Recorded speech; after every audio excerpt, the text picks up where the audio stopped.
સુરતના ચોક વિસ્તારમાં સસરાએ જમાઈની કરી હત્યા. જમાઈ અવારનવાર પુત્રી સાથે ઝઘડા કરતો હોવાનું કારણ સામે આવ્યું. સુરતમાં સસરાએ જમાઈની કરી હત્યા અને સસરાએ ચપ્પુના ઘા ઝીંકી જમાઈની હત્યા કરી છે.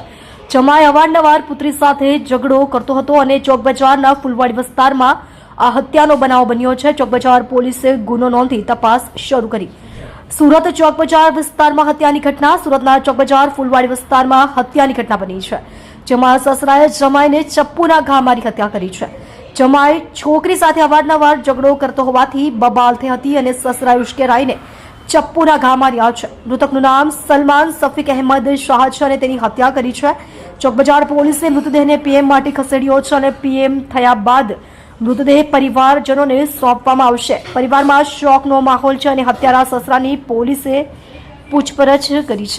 જોતા રહો શ્રમિકો કી આવાज ન્યૂઝ ચેનલ. રિપોર્ટર શ્રીરામ સિરસાટની સાથે.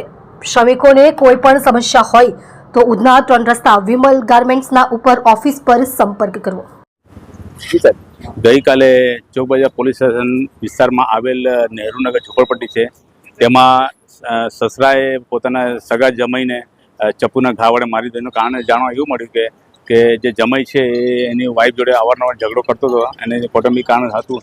તેના લીધે સસરાએ ઉશ્કેરાઈને જઈને જમાઈને ચપ્પુથી મારી દીધું છે અને માર્યા પછી તે ફરાર થઈ ગયેલો છે. તે પછી ચોક બજાર પોલીસની અલગ અલગ ટીમો બનાવવામાં આવી છે અને મોડી રાત્રે પોલીસની ટીમ સસરાની ધરપકડ કરી છે. સર, કારણ બેસિકમાં શું આવ્યું છે? ઝઘડાને કારણ શું હતું? એ લોકોનું પેલું કૌટુંબિક વિવાદ એવું હતું કે ભાઈ પૈસાને લેતી દેતીનું હતું અને એ અવારનવાર જે સસરા છે કંઈ કમાતો નહોતો અને એની વાઈફ જે છે એ સસરાને પૈસા આપે એવું એના વરને કહેતી હતી, જેનાથી એ લોકોનો અવારનવાર કૌટુંબિક ઝઘડો થતો હતો. જેમને આવી